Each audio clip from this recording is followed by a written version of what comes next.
Welcome to Winfield's week of Rugby League. In fact, the last week of the Winfield Cup 1987 Premiership proper.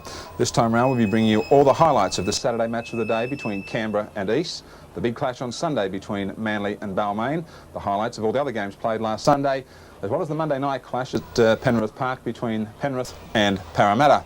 But our week got off and underway last Saturday. The clash was East and Canberra. Canberra having to win to have any chance of moving into the top three of the semi-finals. Kevin Roberts, the referee, and there's the kick-off. That ball not travelling all that far. But Eastern Suburbs pick it up and they're going to run it back towards the quarter line. And taking the ball up, Craig Salvatore, who had such a huge game for the Roosters last Saturday afternoon. First penalty of the game against Canberra. A little bit too enthusiastic. But Steve, we were talking down there before about Stevie Morris. I mean, you'll obviously have fond memories, I suppose, in some way of the 79 grand final, but hasn't he grown an extra leg this year? Yes, David, a great competitor and a great survivor of the game. He's still as sharp, I believe, today as he was back in those years. Do you ever have a yarn about that famous grand final when you kept on cutting each other down in cover defence? We both don't mind an occasional drink, and we do have a bit of a chat to each other when we are playing against each other. So that's Danny Shepherd wearing Guernsey 51, who has just upended, and now Canberra are going to get their first touch of the ball. Lance taking up Bacco. Sam Bacco tackled. That's 36 metres out from the Eastern Suburbs line. Henjack O'Sullivan. The pass comes away. Cut out pass that Corkery picked up well on that half volley. Hasn't he come of age this year? Certainly is a big, robust type player. He's very similar to Eric Growth, and certainly has found his form in the Canberra first grade side. Dean Lance, the Canberra skipper, tackled. 8 metres inside Eastern Suburbs territory. Henjack, there's that kick. It's high in the air. It's coming down just outside the quarter line. Melrose takes it. Melrose captaining Eastern Suburbs this afternoon to play it right in the centre of the Eastern Suburbs quarter line. There's the early games this afternoon. Canberra ending Eastern Suburbs running under 23s. The Raiders successful 20 points to 8. So Cronulla definitely in the final 5 next weekend. The final 5 settled in under 23s. But Eastern Suburbs took the reserve grade by 18 points to 6. And here's a break going straight down the centre is Terry Madison. The pass has come away. That's Daines. Daines is over the quarter line and Jackson from behind brings him down. But a good run by Eastern Suburbs. Brendan Hall in a dummy half. It comes away. Melrose. He got his pass away in the end. It's come away to Smith. And Smith almost there. He's only about 5 metres out. Last tackle against the Roosters. That's Thomas in a dummy half. Now that's the grubber kick from Melrose, but Belcher perfectly positioned gets it. But it's going to be a penalty. It's against the Canberra Raiders for being inside the 5. Well, really, it's probably not being behind the line. Where they had to line up for that play, the ball was on or behind the goal line there. Although they are Don Ferner in a rather relaxed mood there, leaning back. And that's Wayne Bennett, who's got the headphones and the microphone on, discussing something. Don's obviously signalling, let's get it across one side of the field, it seems. Wayne was unmoved. This man's always unmoved. First year of first grade rugby league, and hasn't he had a big one? David Smith from right in front, moves in, the kick successful. And so Eastern Suburbs draw first blood here at Henson Park, and they lead the Canberra Raiders by 2 points to 0. Interesting, though, what Warren was saying, that East definitely in second position. Of course, if Balmain win tomorrow, 1 points for and against, Balmain would probably take second position, but it makes no difference really, Steve. Second or third, you still play on the Sunday on the first weekend of the playoffs. That's true. There's a lot of ifs and buts hanging on these games for this last round of the Premiership. Certainly East have got off to a good start with a 2-0 lead, but there's a lot of football left in this game. Stevie Morris, and Morris tries that chip ahead in the chase. Morris has got past Corkery. Belcher coming across, that the ball beats them all across the touchline. Great thinking from Morris, and hasn't he got some confidence at the moment? Steve Morris is Steve Morris. He saw that there was no one at home, no cover defence, and probably the best time to do a chip kick is not even on the first tackle, and it almost paid dividends for Eastern Suburbs. It's Thomas at dummy half. Threw a couple of dummies. In fact, a couple of those players overran that pass. Daines on his own. This young fellow, I believe, is going to play hooker next year, Daines. Another one of these players that seems to be able to play a various number of positions. McLean, good pass away to Smith. Smith down to the halfway line. Morris comes on the inside. The chip ahead. Smith versus Belcher. Smith will get to the ball first. Smith picks it up, dives. Has he got the ball down? We'll wait for the referee. He says no try. Great individual football from David Smith, but referee Kevin Roberts was there. Let's have a look at it again. David Smith completely outpacing Gary Belcher. Now he gets to the ball a couple of metres out, scoops it up. Now Belcher seems to get the ball away from his hands. Good refereeing decision from Roberts. Great football from Gary Belcher. Midway half and quarter line, Canberra's end of the field. Thomas, away it comes to McLean. McLean is one of these fellows who could well have been playing first grade all year except for that knee injury. So despite the fact they've got a lot out, they've got a lot of talent, Eastern Suburbs, able to fill in for the talent that is sitting on the bench. Hall with the ball. Hall back the other's way. He sends it away. That's Madison. Last tackle against the Eastern Suburbs Roosters. Dane sends it the short side. Melrose. He's got time to put his kick in. That's not a bad kick. It's coming down right on the line. It's tapped forward there by Smith. Knocked on into the in-goal area. Kevin Roberts noticed that. Smith's been everywhere today. Have a look at this. There he goes, high, but he just couldn't get it at the second grab. Hall back with it, probing, 33 metres out from that Canberra line. Morris, Bartlett, can't offload it. That's the 32-metre line there, in between the quarter line and the 32-metre line. They come down the centre again, Eastern Suburbs, back towards the centre of the Canberra quarter line. Danes, Thomas, out wide it comes to Salvatore. Salvatore flung into the ground out there. Jackson, the tackler. And David Smith's kick going straight across the quarter line. Eastern Suburbs going through there quickly. They've offloaded that ball out wide. Now Chalice has got it. Chalice going for the corner. Going across there is Kinner. He's managed to get Chalice, I think, across the touchline, or has he? The referee might award a try. Chalice is in. It's a try. Arthur Beetson ecstatic. Wayne Chalice. They went high, Canberra, and Chalice with that upper body strength managed to shrug off the defender and squeeze over in the corner. Let's have a look at it again. The kick was from Smith. Beautifully plucked out of the air by Terry Madison. Now look at that long pass over the top. Now Kinner comes across, and there's Belcher. Now Kinner goes high. Now as you notice, he doesn't quite go into touch. Went very close to that touch line. Did you see the knee, how close that went to the line? There goes the kick up from Smith. Great work here by Terry Madison. Firstly, to come up with the ball. He flew up above them. Then, enveloped by the defence, throws it away because he knew the support was out there, and plenty of Eastern Suburbs jerseys, 3 of them. On it goes. And the burst made by Chalice. Kinner really should have made that tackle. He slipped right over the top of him. He had him on the sideline. Smith moves in from the sideline. It looks pretty good, but it's going to go across the face. The wind taking it away. And so, here with 25 minutes gone, Eastern Suburbs leading Canberra by 6 points to 0.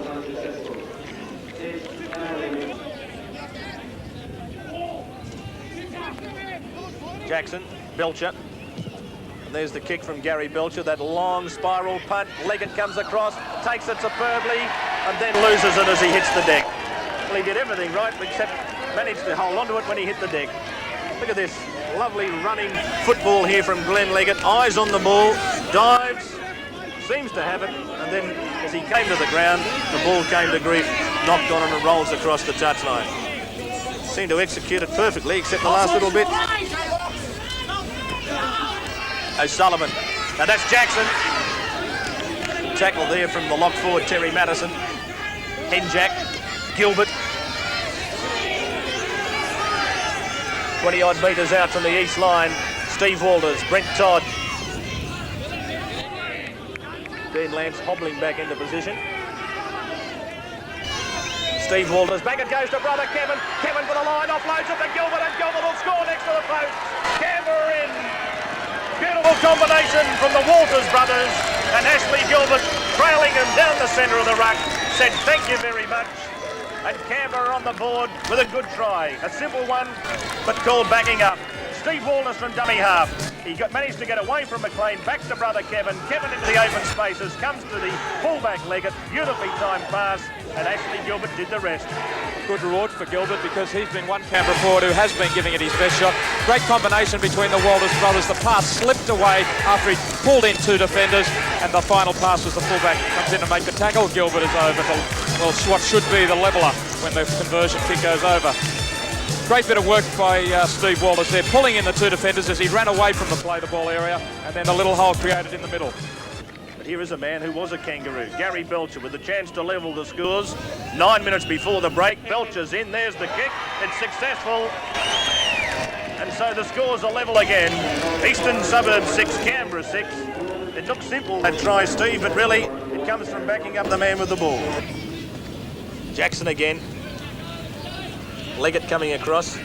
He seemed to do everything right when he tried to take that ball on the full too, Steve. He ran to it. And look at this, he's trying to make amends for it. He's up over the halfway. What a good run this is from Glenn Leggett. And he can't get the pass back on the inside. He might have made the boo-boo a few minutes ago. That certainly made amends for it. A good 50-metre break. Melrose. Well, you couldn't blame him to have a go. You know, he thought he could catch the ball. It was just one of those things, those unfortunate things that happen. He did everything right, didn't he? Eyes on the ball, seemed to take it safely. And quick hands. This is C. Smith into some space over the quarter line. Belcher comes at him, and Belcher again, equal to the task. Having a mighty game in defence in the opening half as Gary Belcher, as Danes quickly moves it back the other way. It comes from Bartlett away to Melrose. Melrose is in under the posts. Try to Eastern Suburbs.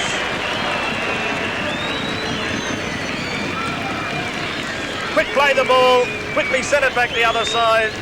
And Tony Melrose, the Eastern Suburbs skipper, puts the Roosters back in front. Have a look at this. Morris, a dummy half. Quickly across the line from Danes. The pass came away, and that was Bartlett. A beautiful pass. Melrose running into the gap, said thank you very much. Belcher, who'd had to make the tackle across here. Now watch Belcher. He's covered all this ground across towards Melrose, and he's the only man really that gets a hand on him. He gets inside there. Now there's Gary Belcher, but he can't get there in time. Tony Melrose cutting across on the angle to intercept virtually that long pass and catch the defence on the wrong foot. Mike McLean was coming at the other angle. And so here with only about 5 minutes remaining in the first half, Eastern Suburbs lead Canberra by 12 points to 6. I think the man Canberra have got to look to pick up his work rate as Sam Bacco hasn't been cited all that much in attack or defence. Coyne, 12 metres inside Eastern Suburbs territory. Steve Walters goes from dummy half. 32 metres out from that Eastern Suburbs line. Henjack, the dummy half. Quickly, it comes away to Coyne. Back on the inside, it's picked up by Gilbert. Now, quick hand sees Kinner finish up with it. Back on the inside there of Chalice, but Chalice equal to the task.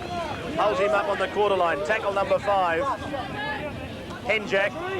Henjack puts the little kick over the top. Leggett's there. Leggett takes it easily, but it's going to be a penalty. Henjack was decked after he kicked that through. Little elbow. This is a gift 2 points. Let's have a look at this again now. Here's Henjack. There's the kick. Well, we didn't really get a good look to see whether it was intentional or not, but Henjack finished flat on his face. Eastern Suburbs supporters trying to put Belcher off as he moves in. There's the kick. It's well struck. It's 2 points. So with 3 minutes to go in the first half, Eastern Suburbs lead Canberra by 12 points to 8. And there's those Canberra supporters. Hardy travellers down here this afternoon. Well, there's the scrums at the moment. Canberra have won 7-3. No tight heads. Now 7-4. The scrums going with the feed. They've had plenty of possession, Canberra. Penalties are 4 apiece. So really it's their own fault that they've coughed up the ball a little bit too much. Morris hurled into the deck there. Still inside Eastern Suburbs territory. A minute to go before the break as Madison takes it down the centre. Danes moves to dummy half.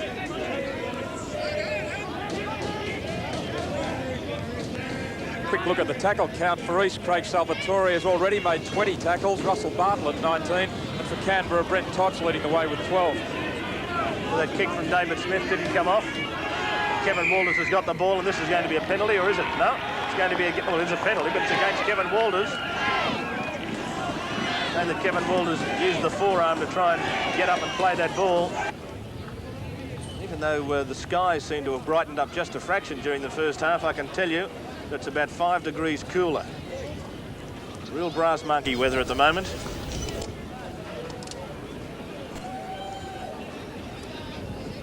David Smith, 2 out of 3. Missed one to try and convert the Wayne Chalice try. The wind is blowing across him, very hard to try and gauge when you're around the corner kicker. As he moves in, He struck it pretty well. It's high in the air, just on the outside of the uprights. It's taken there by Jackson. He runs it back into the field of play. He's tackled. Referee Kevin Roberts blows it up. And so at half-time, Eastern Suburbs leading Canberra by 12 points to 8. Melrose and Chalice have scored tries, and David Smith has kicked 2 goals from 4 attempts, while for Canberra, Ashley Gilbert scored the try, and Gary Belcher, who's just running off the field there, has kicked 2 goals from 2 attempts. Let's go down to the sideline and find out what actually did happen at half-time in the dressing rooms. Warren Bolt. Well, very simple messages from the dressing rooms. No changes in either side. Arthur Beetson told his boys to keep up their enthusiasm, and the Canberra coaches said that Canberra have to pick it up. They're simply not playing with enough enthusiasm at the moment. So Canberra have got the ball, and they've got 40 minutes to try and edge their way in front of Eastern Suburbs and ensure themselves of a spot in the top 5. Even a draw will be enough for them to make sure that they're playing at least next Saturday afternoon. Half-time, though. Craig Salvatore having a big game in defence there for the Roosters. Russell Bartlett, one of these youngsters, the prop forward. And for Canberra, Brent Todd, who really has had a big season in his first season in Winfield Cup Rugby League, leading the tackle count there. Penalty against East, offside. Well, that'll help Canberra early on. And that's the sort of start that no doubt can build a little bit of confidence, an early penalty. Coyne, blindside, Dean Lance. Good tackle, Shepherd. Steve Walters, blindside, Henjack. Won't get through there, David Smith across there. Now look at this. Smith, but it was Shepherd who really did affect that good tackle just a moment ago, as Jackson makes some ground down the centre. Last tackle against the Raiders, O'Sullivan. O'Sullivan has a shot at field goal that goes straight into the chest of Glenn Leggett, who said thank you very much. Gets away from Kevin Walters, and now he's up over the quarter line. He's got a bit of pace, Glenn Leggett. He might have been around for a few years, but he's very fleet of foot. Chalice from dummy half. Midway half and quarter line. Eastern Suburbs end of the field. Leggett in a dummy half. Bartlett.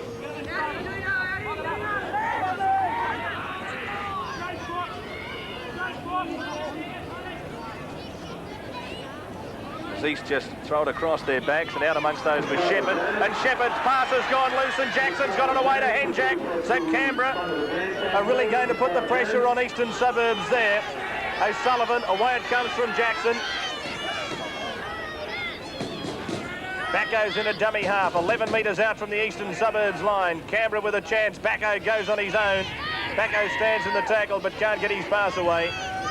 It's Steve Walters at dummy half. Kevin Walters.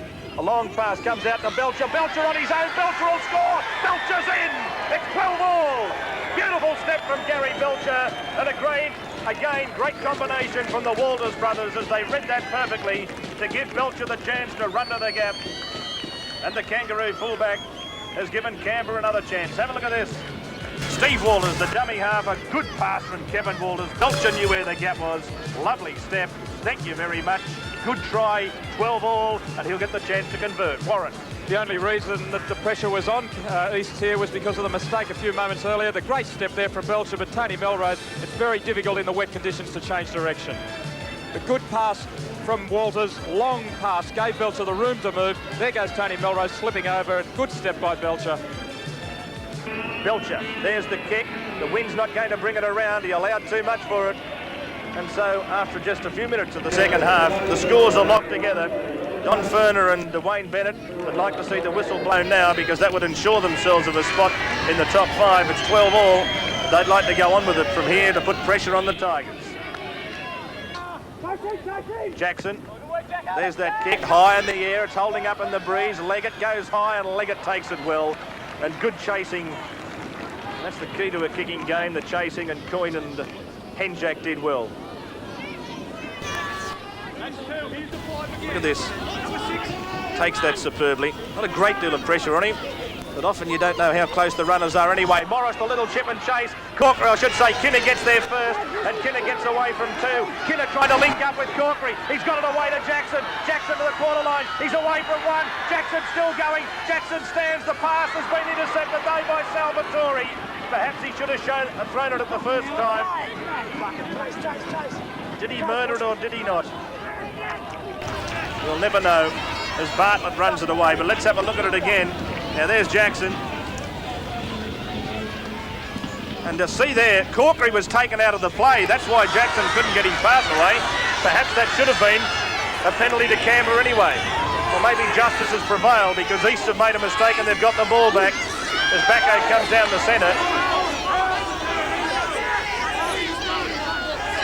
Steve Walters, Todd still going. That's Madison and Smith. Quick play the ball. Lance. Away it comes. Henjack. O'Sullivan will go close. He's got it away to Belcher. He's in for his second. Gary Belcher. 2 tries in the second half. And the Raiders are leading 16-12. And the little man who's been there since day one set it up. Chris O'Sullivan. And maybe that's the try that secures Canberra a spot on the top 5. Lance got the pass away. Henjack quickly away. O'Sullivan off his left foot. Again through the gap away from the 2 would-be defenders, Bartlett and McLean. Gee, that looked forward to as Belcher grabbed it and Belcher scored. You could see the Eastern Suburbs defenders turn around and appeal to the referee for the forward pass, but the good burst from O'Sullivan, breaking through 2 tackles there. One of them was McLean, slipping it away to Belcher on the burst, backing up, but it certainly was a questionable pass, so the referee was right in line with it. That pass did look forward though, Steve. Well, it did. Kevin Roberts is there, so he was in a better position than us, David. But I just wondering what is going through the Eastern Suburbs players' minds at the moment. You know, I really do hope that they don't throw the towel in, so to speak. And there's still plenty of football left in this game. Belcher successful with that kick. Good kick from Gary Belcher to convert his own try. So he's having a big game this afternoon. Badge, as his nickname is. Look at the Raiders supporters. They're pretty happy. They're leading by 18 points to 12. Lance. Jackson. Jackson decides to go on his own after he feigned a kick. Last tackle. Belcher will be the receiver, no doubt. Lance.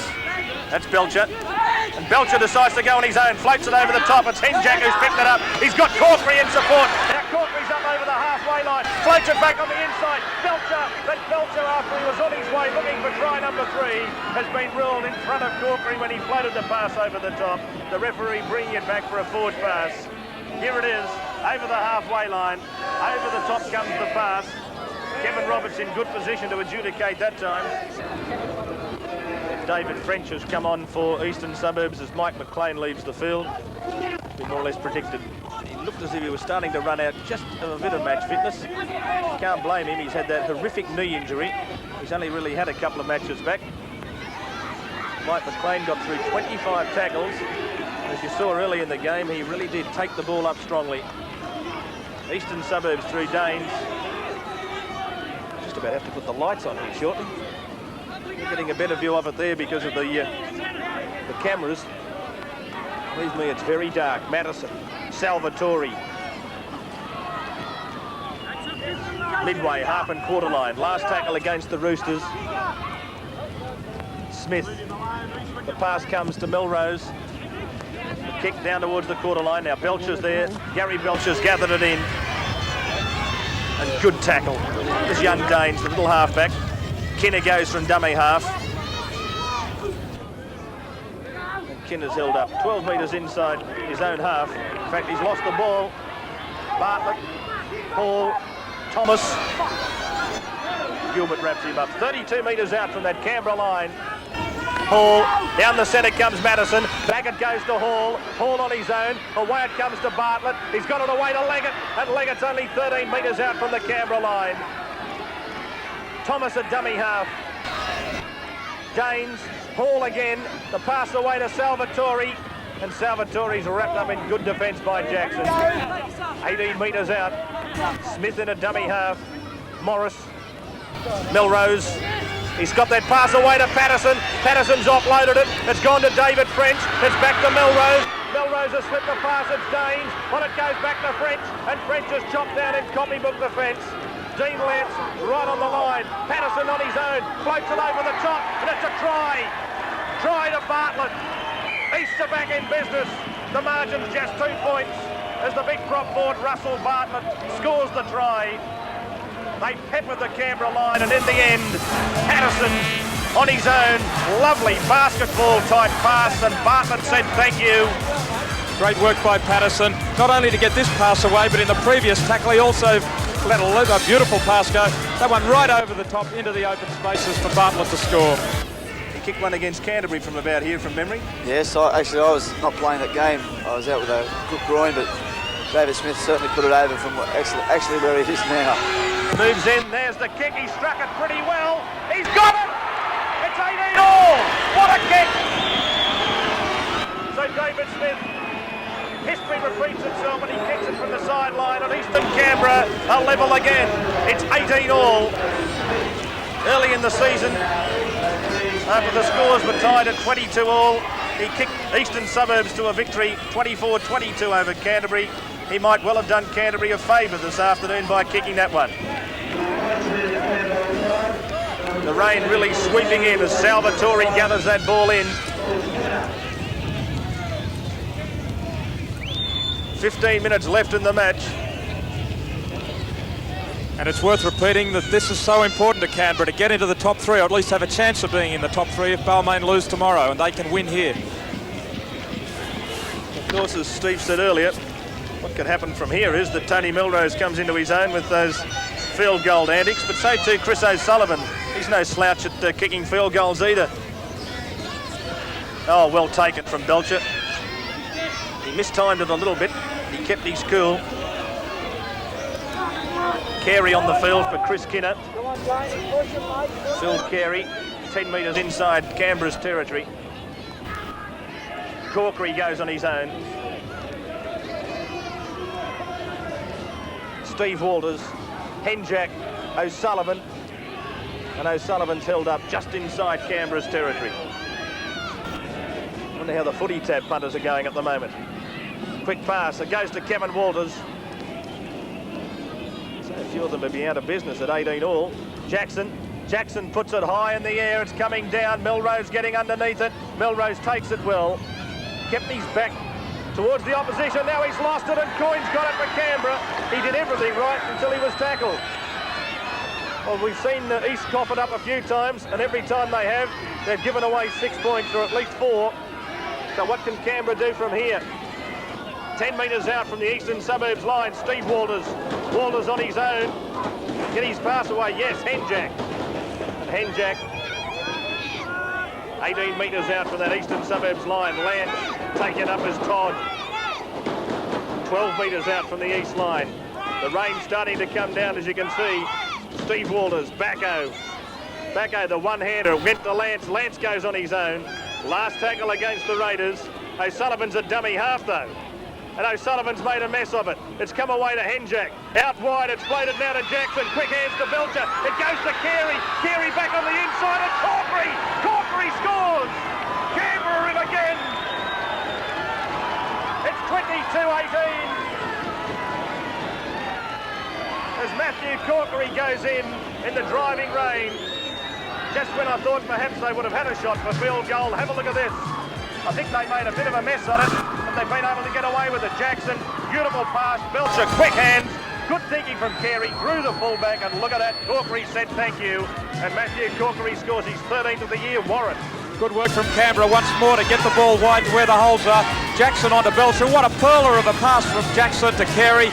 Carey draws the fullback and back inside for Corkery to score yet another try. I think that's 13 for the season. Here's Belcher. Moves in. The ball, it's swinging around, but not hits the upright. The lights are coming on as Belcher's kick hits the upright, and Canberra are just 4 points in front. The Raiders lead East by 22 points to 18.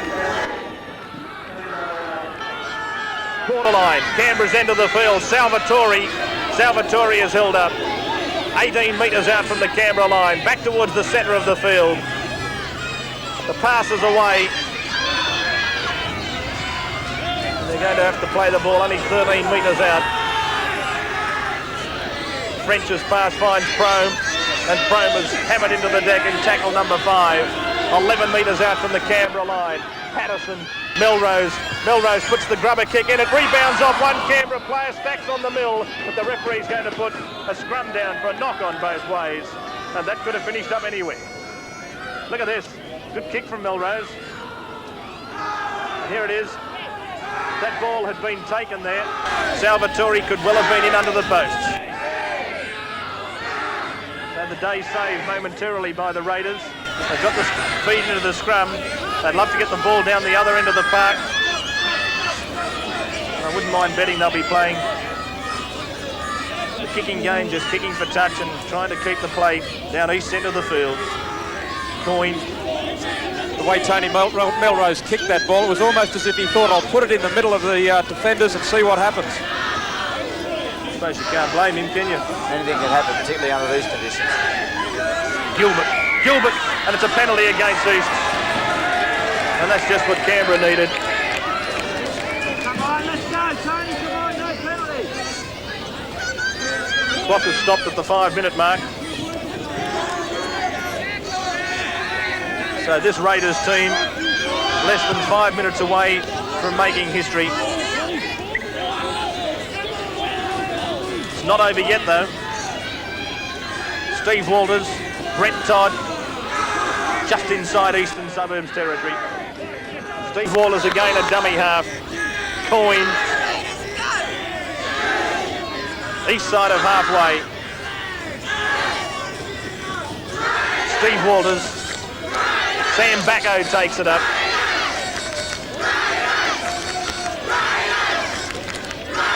Steve Walters again. Henjack. O'Sullivan, short ball away to Gilbert. And Gilbert's held up a few metres inside Eastern Suburbs territory. Takes his time to get to his feet. Quickly it goes away to Jackson. Jackson still going. Good run from Peter Jackson. Last tackle against the Raiders. Midway half and quarter line, East Territory. O'Sullivan decides to hoist it high in the air. It's a dangerous one. Melrose takes it safely on the quarter line though. The rain starts to drip down from the scaffolding. Patterson will get up and play it. 3.5 minutes left in the match. David French takes it up and he's tackled by Backo. Also across there, Steve Walters. A long pass again. It comes out. Eastern Suburbs will play it again to Tony Melrose. Paul. Morris tries the little chip over the top. Henjack's back there. Corkley's there and so is Belcher. And Belcher's back over the halfway line. So the sweeper was there and so was the fullback and the winger. They covered that option up. Steve Walters from dummy half. And look at the Raiders. There's Hardy Ben, loyal supporters who made the trek to Henson Park this afternoon. May well have one of their most enjoyable days in the history of supporting the Raiders. Steve Walters, Henjack, Backo, and Backo goes down the centre. Midway half and quarter line, east end of the park. Steve Walters moves into dummy half. It comes away. Jackson, he got away from one. He can't get the pass away though, and it's a handover. With only 2 minutes left in the match. First handover of the match, in fact, as that long pass comes away to Brendan Hall. They're running out wide through David French, who's tackled on the halfway line. Ball in a dummy half. Melrose away from Sherlock to Danes. The floated pass over the top. Salvatore, quick hands that came away to Chalice, and Chalice is taken by Carey. 10 metres, Canberra side of halfway. Touch judges in.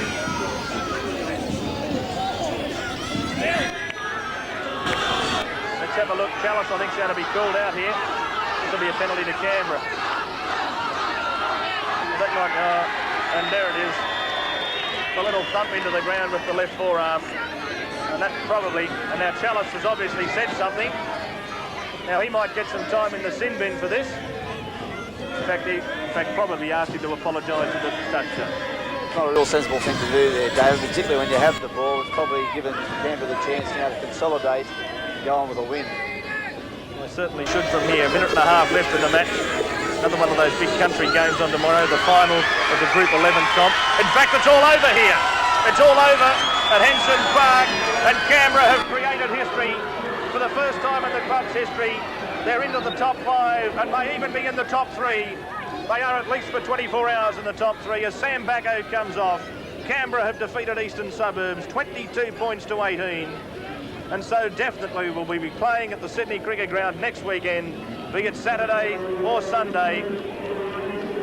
And spare a thought for Donny Verner, who was the original coach, Chris O'Sullivan, Chris Kinner, some of the players who've been there since day one, who've carried this club through to their first ever playoffs. A jubilant band of supporters, Dean Lance the captain, and why wouldn't they be happy?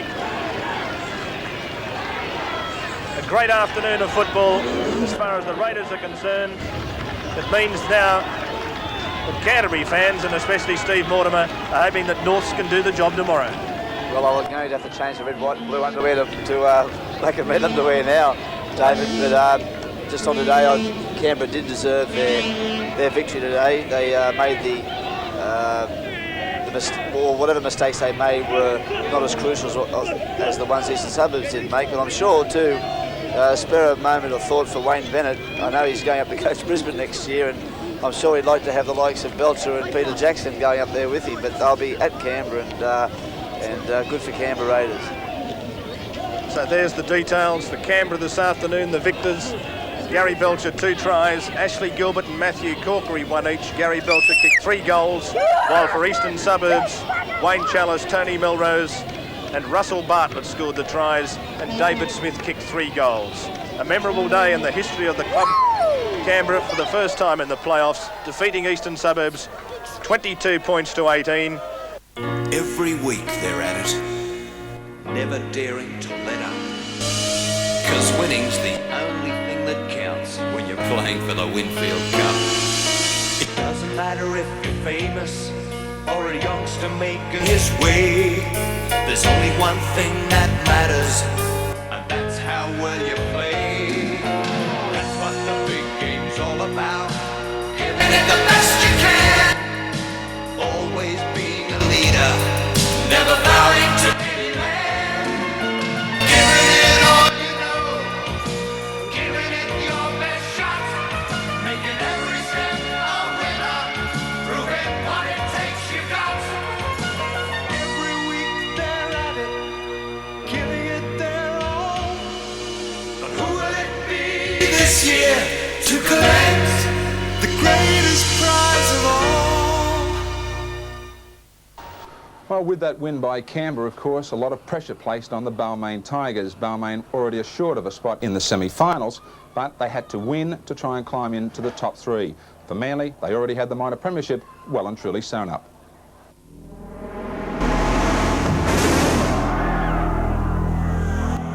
The State Bank Big Game presents the Winfield Cup.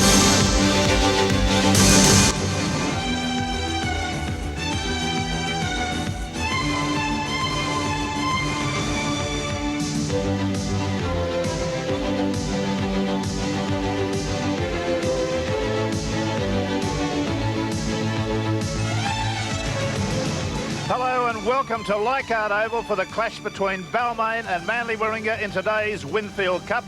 And as we enter this last round before the semi-finals, Manly are the outright leaders on 39 points, Balmain on 33. But with Canberra's win over Eastern Suburbs yesterday, they forced the Balmain Tigers into 4th position, so a win is essential for them today to be re-elevated into the top 3. And that task won't be an easy one, because who will ever forget the 48 points to 14 thrashing that Manly gave Balmain down at Brookvale in round 13. And at that stage of the competition, the Tigers were the premiership leaders. Bill, that first round hammering, is that still fresh in the players' minds? It's fresh in my mind, and I suppose it's fresh in theirs. I think we can make amends for that today, but... Well, if that's going to be a motivation for you, what about the motivation of Canberra winning yesterday? We've got our own inbuilt motivation. We've got to win this one. If we do, we'll finish on 2nd spot. If we don't, we're 4th. Well, Bill Anderson has named this lineup today: Jack, Davies, Conlon, Schofield, Davidson, Sigsworth, Gale, Pearce, captain, Brooks, Sirinen, Roach, Elias and Hemsley. Bob Fulton has taken out the minor premiership with Manly, and after this match, they will have next weekend free. Bob's got a very hard campaign mapped out for us over the next couple of weeks as far as training is concerned, but we want to get back some of that killer instinct we had back in the first round, and we won those 12 in a row, and we haven't gone that well the last few weeks, and so we're looking today to get back on the rails and get going again. The Manly team lineup today is Shearer, Ronson, Williams, O'Connor, Ticehurst, Lyons, Hasler, Vaughton, Cleal, Gibbs, Pocock, Cochrane, Gately. It's standing room only here at Leichhardt Oval. The scene is set for a great contest. The referee, Mr. Graeme Hughes, for this critical game for Balmain in particular, between Balmain and Manly Warringah at Leichhardt Oval. And we're faced with a very strong northerly breeze, which David will tell us about in a moment, and a ground that's been chopped around a little bit by all the rain we've had. Now this breeze that's going to be behind the Balmain side in the first half is a good strong one. It is a good strong one, Rex, and the conditions out there, the area between the two quarter lines, very muddy, very heavy indeed, and it'll be played very tight on the forwards today, but don't be surprised when they get inside those attacking zones in the 22, we see both back lines used to their fullest. Michael O'Connor kicks off. The ball goes off Sheridan over the sideline. That was a pretty ordinary attempt to catch the football, one must say. Paul Sheridan just stood there, let it hit his chest, and over the sideline it went. First scrum of the match going down inside Balmain's quarter. Out the Manly side, onto Lyons. Made a little half break. He's juggled the football, got it back to Shearer. Shearer goes forward for 5 or 6 metres. Hemsley comes in with a flying tackle and literally drove him back a yard. Hasler, Vaughton, long cut-out pass. Lyons turned his back on it. I think Roach has fallen on the football. Now Schofield and Lyons are having a little bit of a verbal argument down there in the early stages of this match. Could be a bit of fire in this game. Benny Elias at dummy half. Hemsley. I can't imagine that Balmain won't attempt to get the ball downfield pretty rapidly. And there it goes to Scott Gale. He kicks downfield. It's going to be a beautiful kick. Well over the halfway line, up towards the quarter. About 5 metres short. The touch judge coming in. I think that'll be on the Lions and Schofield affair.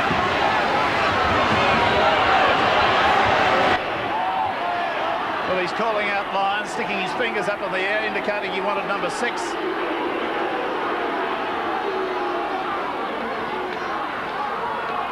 Touch judge in there giving the report. Here's the incident. Well, it was a backhander. Schofield had failed to let go Lyons' leg. And the ball to be fed by, well, it's not going to be. It's going to be a penalty to Manly Warringah. Balmain packing in an off-centre position. Well, they certainly can't afford to give too many penalties away when they get into perfect positions where they've got to put the pressure on Manly. Manly are the ones that really don't need the victory. Balmain are. The front row of Roach and Hemsley are the ones that have got to make this Leichhardt Oval clash today their own. They've got to dominate the forward packs and keep on putting down the men like Gately and Pocock. They've got to win the battle of the forwards. 6 to go. The ball was struck for. Gibbs tries to pump it up through the edge of the ruck. Is getting some treatment and is driven back about 6 yards, back towards the halfway line. Well, that's a bit uncharacteristic of Wayne Pearce there. He's appeared to let a little bit of a blow go. See this.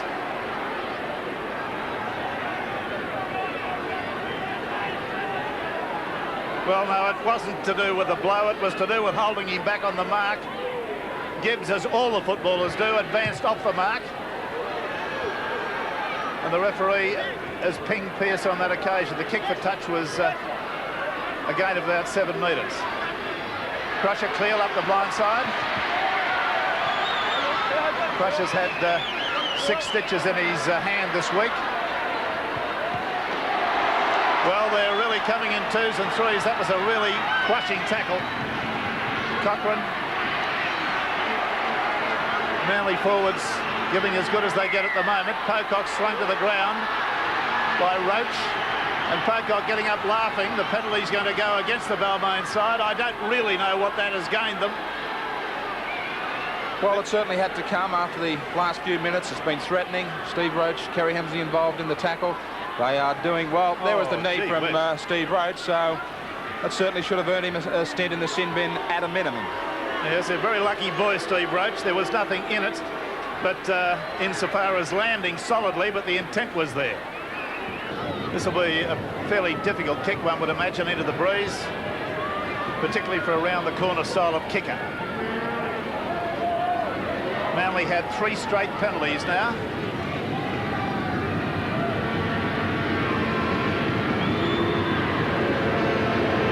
Well, the crowd getting a real sounding board to their advice to the referee. The kick is successful, just popped over, so the score remains Manly 2, Balmain 0.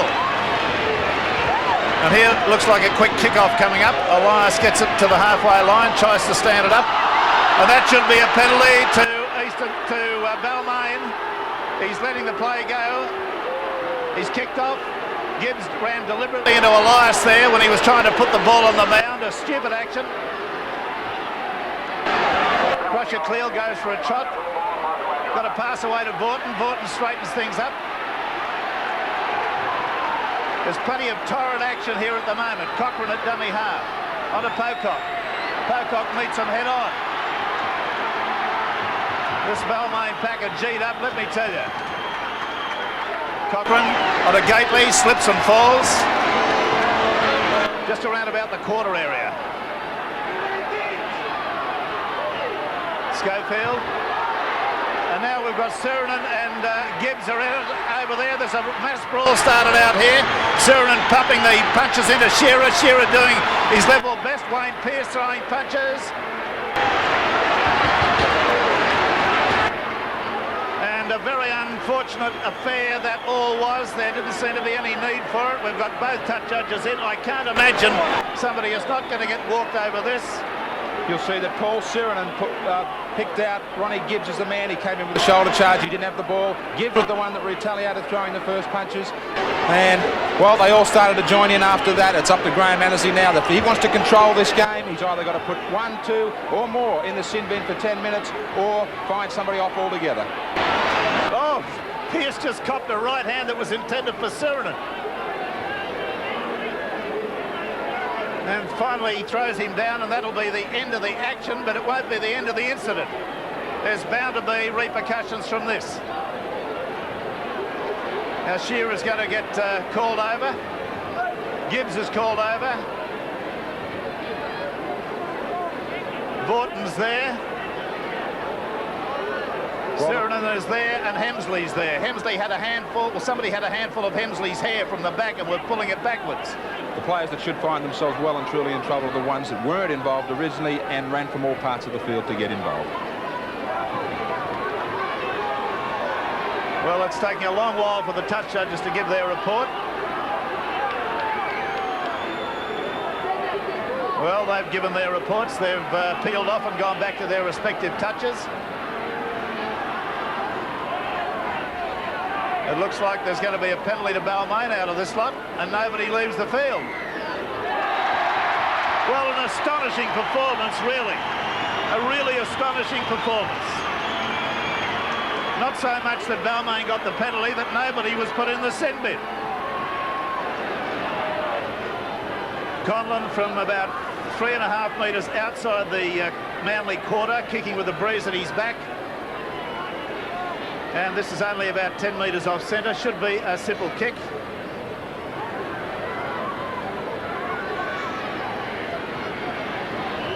Moves in now. And he's missed the goal.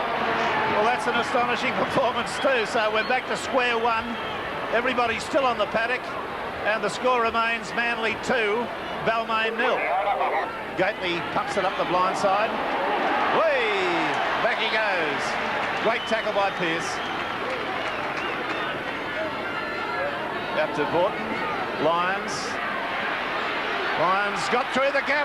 Looking for Ronson on the outside of him. No, he's come back on the inside. He's dummied. Gets a pass away to Ronson. Ronson going streaming across field. Tries to give it to O'Connor. O'Connor drops it. Jack comes up with it out to Elias. Elias throws the dummies. There's away to Schofield. Schofield's tackled by Shearer. Great passage of play for both sides. Action aplenty. Benny Elias running in broken field now. Goes to the tackler and tries to go underneath, but Gibbs belts him to the ground. Roach puts that ball down. And that will be a brief respite from the action we've had in the last 60 seconds. Great play from both sides, and those handling mistakes, there's going to be plenty of them throughout the game. Crucial ones, though, are going to be the ones that count in your own 22s. That's why on early tackles, you've got to get that ball away from your own 22. And a good kicking game is vital in conditions like this. Shearer's got away from his own 5'8", Sigsworth. Was caught from behind. Hasler, Vaughton. Very well tackled.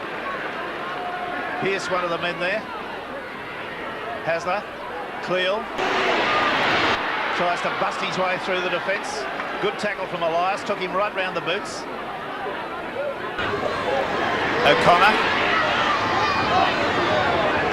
who dropped that pass earlier from Lyons. A reverse pass. Hasler. Lyons round his man again, got it away to Williams. Williams is up the sideline, out to Ronson. Ronson comes back on the inside, gets a pass back inside to Gately. Gately's back inside to Ronson. Ronson spinning to the line. He's been tackled by a last-ditch tackle from Gary Jack. It's the last tackle now out to the side. It goes to Gately. Gately throws the ball back on the inside to Shearer. Shearer to Hasler. Hasler stands in the tackle, tries to get it away. Can't do so, and it's a Balmain. It's a handover. Suriname. Well, they'll not be able to keep this pace up. It's frenetic at the moment. On to Steve Roach. Ploughs his way forward. Good stuff. Sigsworth the dummy half. On to Brooks. Both sides absolutely running each other ragged at the moment. Elias to Gale. The kick downfield. He's been slowed down by the surface. Ticehurst got it. A great tackle by Pearce. Absolutely beautiful. Michael O'Connor in possession, just outside his quarter. Hasler, Lyons, back to Hasler, on to Pocock. Does the job and goes forward for 4 metres.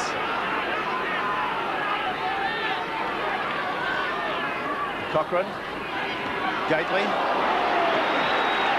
Well, the young bloke hasn't made a mistake as yet. That was a Brooks tackle. There's Cochrane just starting off when the referee's whistle interrupted his jog.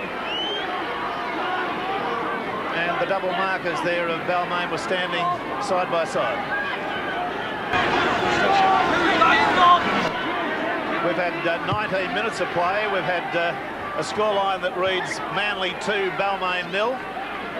And the tap restart is on now as Pocock comes forward. Just over halfway. Gibbs charging at the line. Cochrane. Vaughton.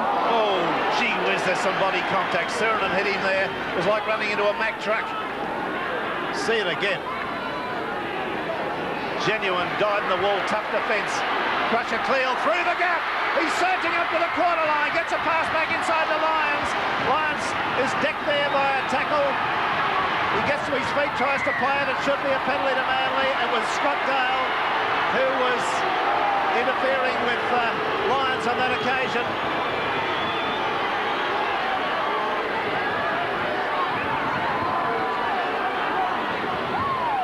Well, the penalty kick is not going to be taken.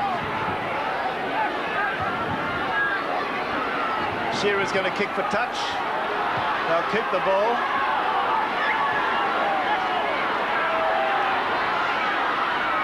On the Clutcher, clearly goes strong and hard up the blind side. Very involved today. On to Vaughton. Vaughton manages to go backwards a couple of metres closer to the line. He's only 3 metres out. Hasler, Lyons, back inside to Shearer. loses the football, picked up by Schofield. Schofield picked up by O'Connor. About a metre out from his line. Jack. Or Davidson ran into solid defence from Williams there. His body shuddered at that defence. Elias Sigsworth.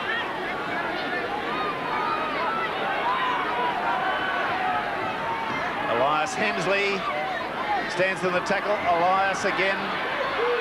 Pearce running wide. Driven to the ground by Crusher Cleal and Michael O'Connor. Davies. Well, being told to play it, to get on with it. Gale kicks downfield. It should be a ball for Ronson.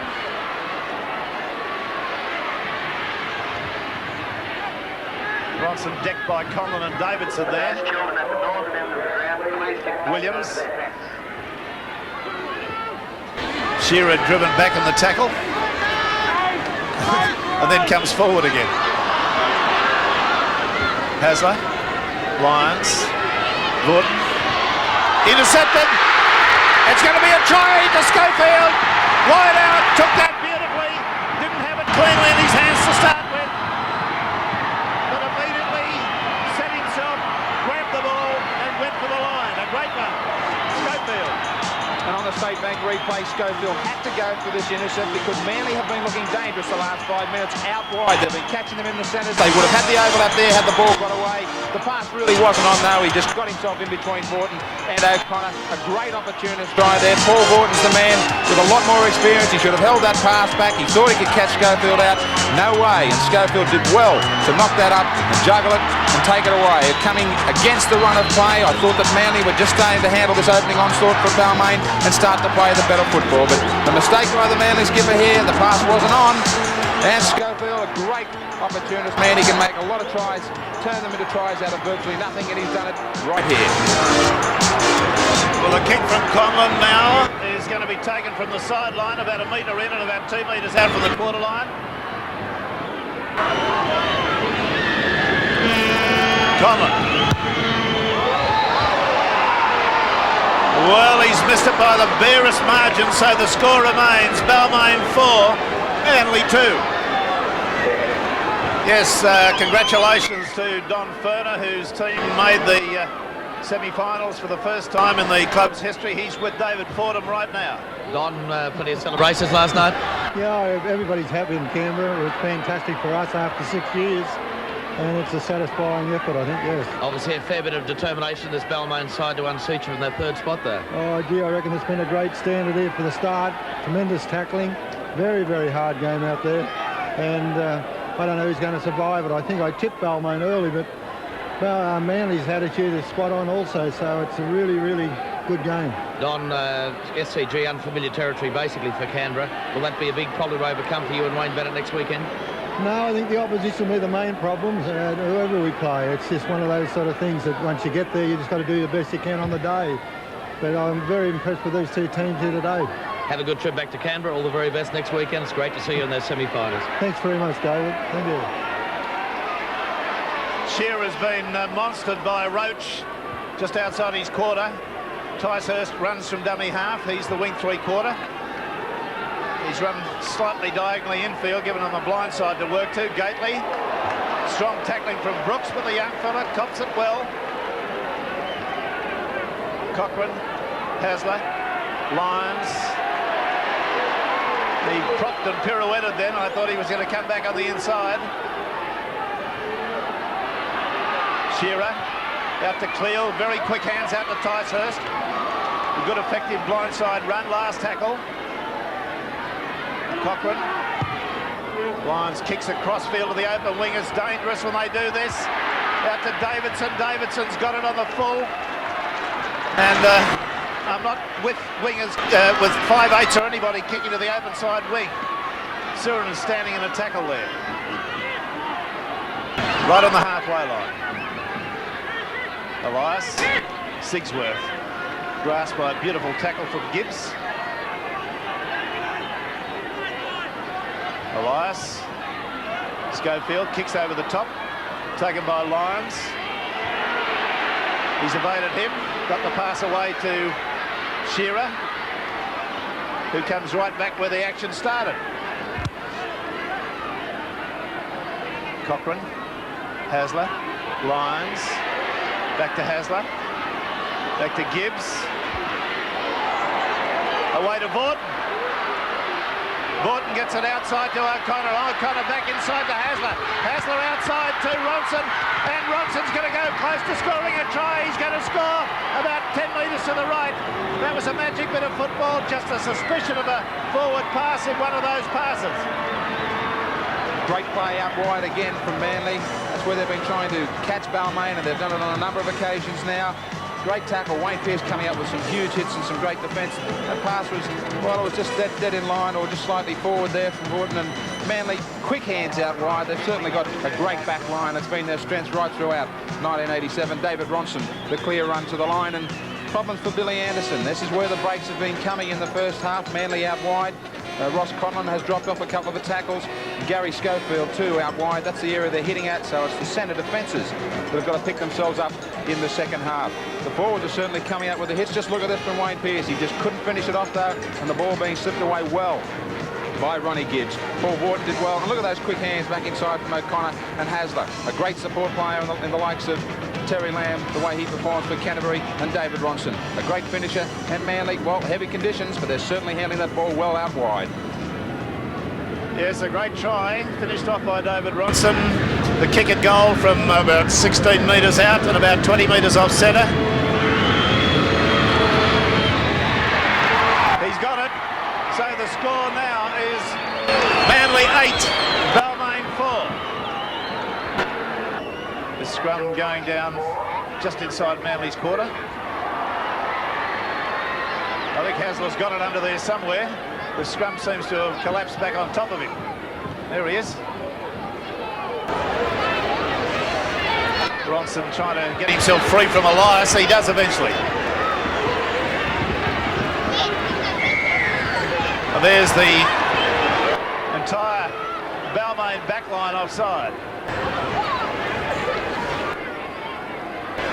I think Manly can feel pretty happy with themselves at this stage with a minute to go to half-time. They've been able to keep Balmain to 4 points and they lead 8-4. Often a team will play better in the second half, running into the breeze. But at least they'll be able to use their kicking game to get them downfield. Hasler, Gibbs.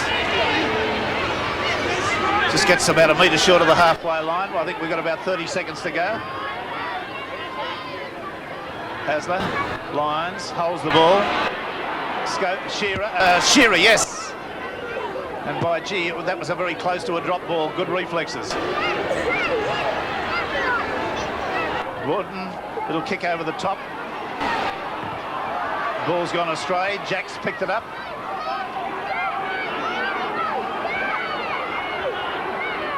Jack plays it back to Davies and Lyons wraps him up in the tackle. He wasn't facing square on. There's the hooter in the background. We'll wait for this kick and tap restart. Well, I'll probably use a bomb.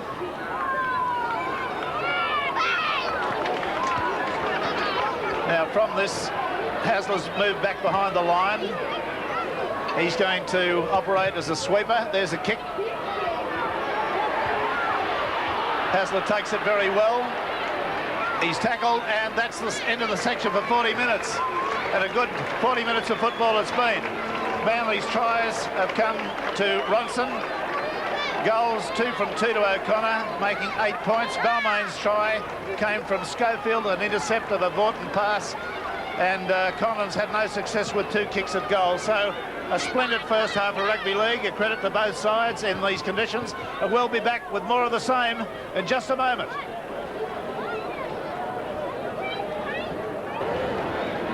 Good aerial shot of the ground here with a large crowd in attendance. Very bleak conditions. The breeze still blowing very strongly from the north. And it's at Manly's backs in this half. The score is 8 points to 4, Manly. We've got 40 minutes of torrid action in front of us. Now, Balmain may well play better running into the breeze. It often makes the ball easier to handle when you're passing it running into the wind. But on the face of it, Manly should have an advantage. Well, Shearer took that well. Roach is the tackler. Back it goes to Borton. The kick downfield. Davies feels it. And he's well tackled there by Michael O'Connor.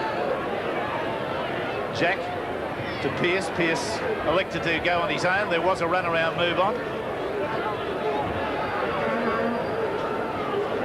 Elias, Sixworth. Surinam, well handled. Good tackle by Borton right around the boots, locked his legs together. Lions trying to steal the ball then.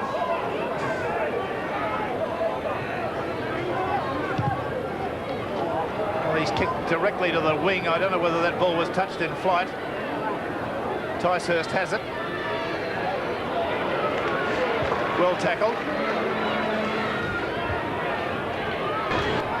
Michael O'Connor running from dummy half, sideways.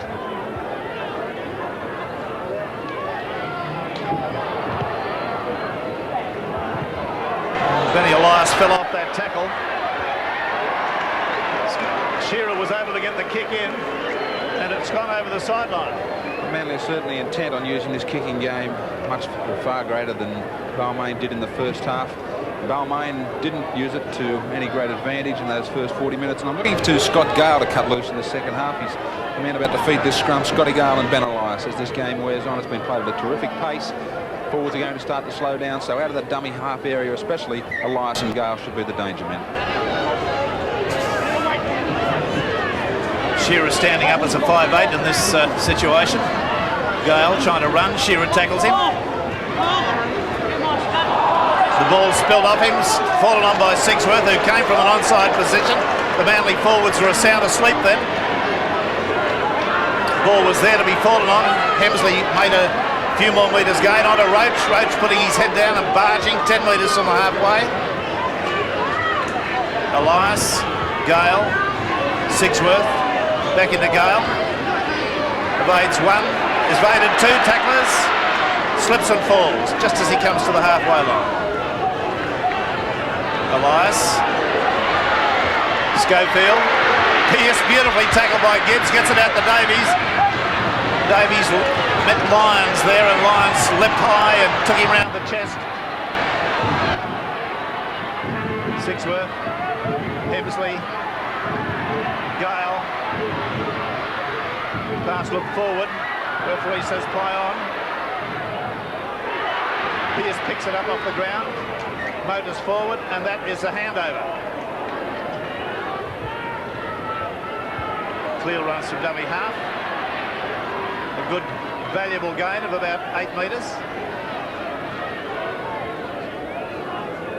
Cochrane, Vaughton. Good tackle there by Sixworth. Locked Shearer's legs together. He couldn't make any movement at all. Vaughton.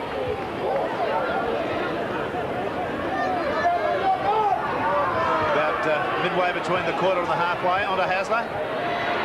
Hasler's on the fly. Gets a pass away even though he's tackled. Up to Gibbs, onto O'Connor, out there to Ticehurst. He's decked midway between the quarter and the halfway, Balmain's end. Lyons kicks. That's going to go too far. Well, that's something that they haven't adjusted to, the pace of the wind. I thought perhaps if they'd kept the ball alive then and moved it out, there were 4 or 5 Manly players in the back line.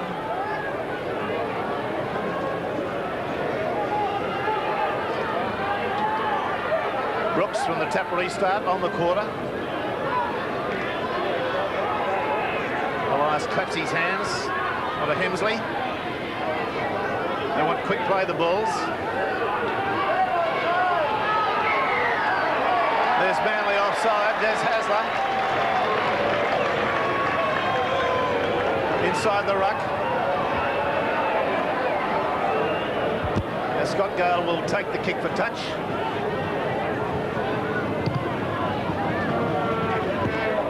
A valiant effort by Ronson to touch that.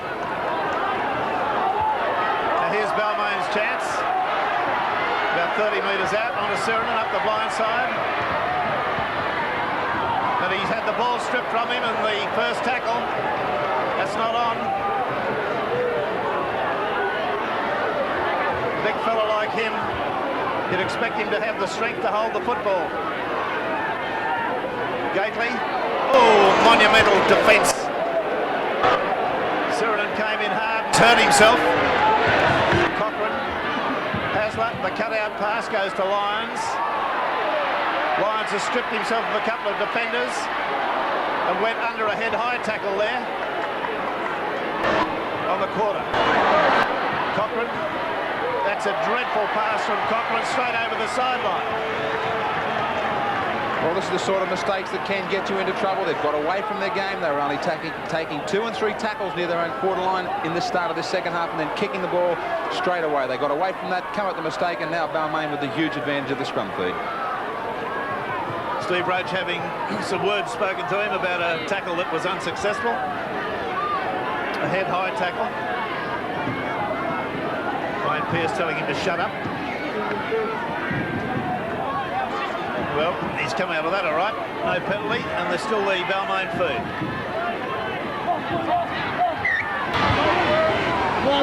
Not to the referee's satisfaction. Gale, Sigsworth, Conlon throws the dummy. Stands, gets to his feet, out to Sigsworth, to Gale, Pearce. Good tackle there by Williams, put him to ground. Elias trying to stop and slow the play down and then dart off again. Sirenen, Conlon. Loses the ball, fallen on by Williams. Lyons getting out beyond the quarter. I think that Manly's tactic should be to get rid of the football. There's a penalty. Steve Roach is the man. Well, I certainly thought that Cliff Lyons made a meal of this. He'll struggle to his feet here, and Steve Roach having plenty of goes at each other, but I thought he had a meal of that and could easily have been penalised himself for trying to grip a few yards. Shearer's kick for touch is a good one. About 8 metres beyond the halfway. Here's Pocock coming straight and hard. Slips as he comes to it. Sigsworth's got him in an Indian deathlock. Gibbs. Cochrane a dummy half. Hasler. Out to Lyons. Play to Shearer. It all slows down occasionally. Lyons. Vaughton. Makes a few metres forward. Shearer. The kick is a very good one. Just dropped it over the top of the back line, over the sideline, about 10 metres out from the goal line.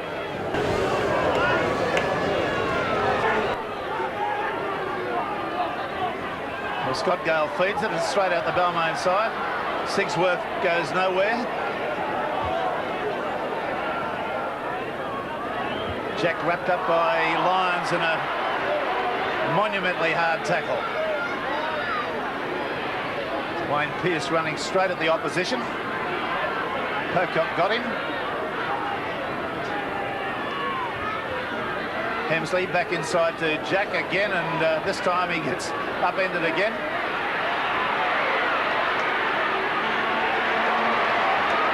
And Williams getting into an altercation there.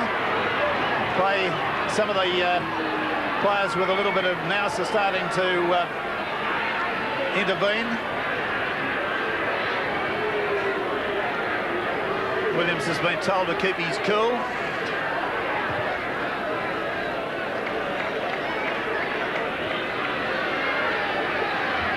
About 17 minutes of this half gone. It's still 8-4.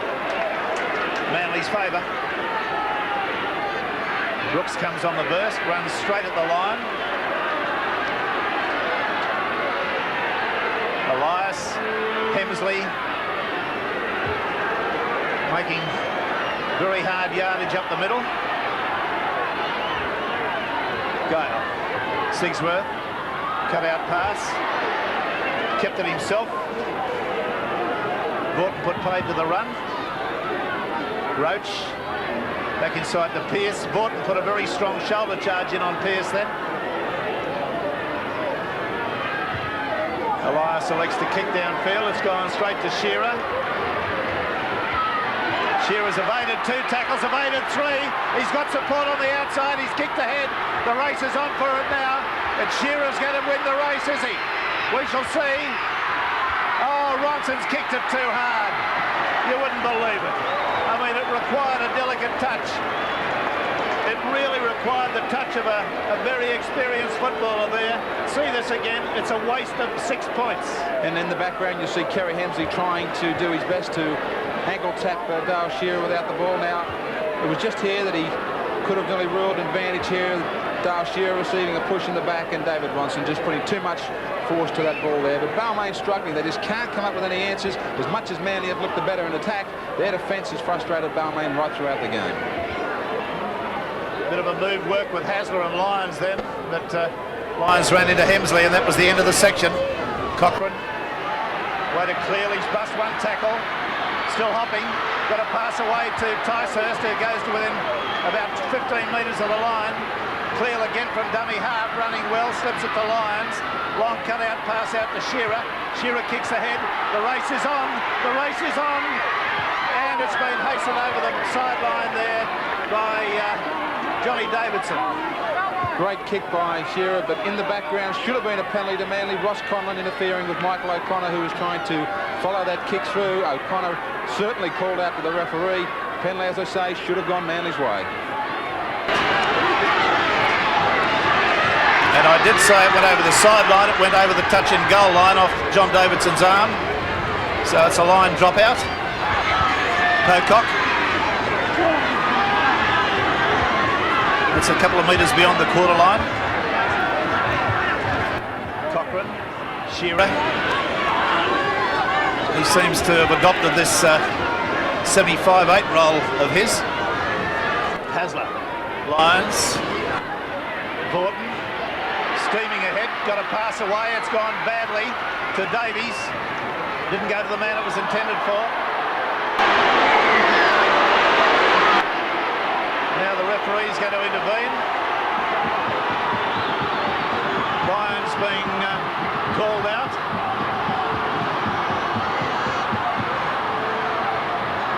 The referee, Mr. Annesley, and the touch judge there. See this again.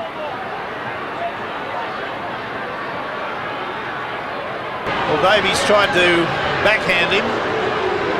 Ball being scooped up by Cochrane. It was lost by Steve Roach in the tackle, turning defence into attack. Out to Vaughton. Vaughton looking for a long pass there, but Schofield was able to knock it down. Vaughton gets back and cleans it up. And Manly still in possession. Williams. Ticehurst comes round the ruck, trying to inject a bit of straight running into this Manly side. On to Cleal. Cleal boiling away up the blind side. It's good stuff. Gets to his feet quickly and plays it. Hasler, cut out pass to Lyons. Got a pass to Shearer, held it back beautifully. This could be something. Get it back into Hasler, and Hasler's going to go in for a try. Yes! That was a beautiful pass by Lyons that sucked the defence to him. And then he just offloaded beautifully to Shearer. See it again. Classy stuff. The ball was well held up by Cliff Lyons in the State Bank replay. Again, Manly with this advantage out wide. They've been causing damage out through the centres. Certainly just created that huge gap there for Dale Shearer to find himself in. The pass going back inside. Well, doubts about whether that was a forward pass back inside to Des Hasler. But the Balmain defence certainly just wasn't there. There was this huge hole in the defences in the centres. I said in the first half they had problems, Schofield and Conlon. That's where the breaks were coming for O'Connor and also Shearer. And he finds himself into another huge hole here this time. And playing well. The defence is just not coming across. Billy Anderson with all sorts of problems in that back line of the Tigers, trying to settle on a half and 5/8, and also the defences of the centres. Yes, we've just been informed that the crowd is 13,500. There it is, straight as a gun barrel. So the score now in Manly's favour by Manly 14, Balmain 4. Gately.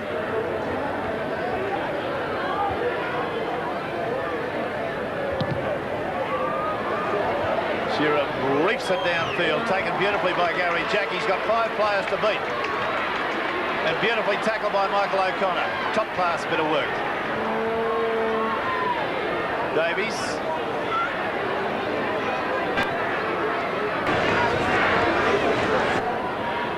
About 14 minutes for Balmain to get themselves back into this game.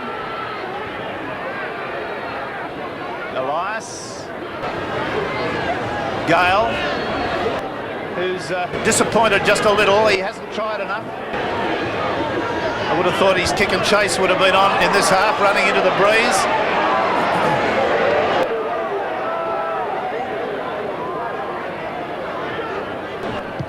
There he is, kicking now, but kicking for space on that occasion, not kicking to regather. Shearer. Conlon brings him undone, and Davidson. Bronson brought down by Conlon. Hasler. Got a pass away, it didn't go forward. Michael O'Connor's kicked. He will regather. He looks on the inside. It's taken by Lyons, who's juggled it. Lyons is going to score. Yes, he is. It's a brilliant try to Manly. Right underneath the post. Michael O'Connor did marvellously well there. Kicked, regathered, passed it to Lyons. Lyons juggled it for all of 15 to 20 yards. See it again. So the kick and chase from Michael O'Connor was certainly on. This is the contentious one, the pass here, whether it rolled forward. Well, he passed it on the line, but went further back past the line. O'Connor just saw that there was nobody back there in that front line of defence. He's a genius at pulling off this sort of play. Great support inside from Cliffy Lyons, and he's just going to have the pace here. Peter Davies was coming across in cover defence to try and tidy it up, but a great try from Manly, and they have really controlled this football game.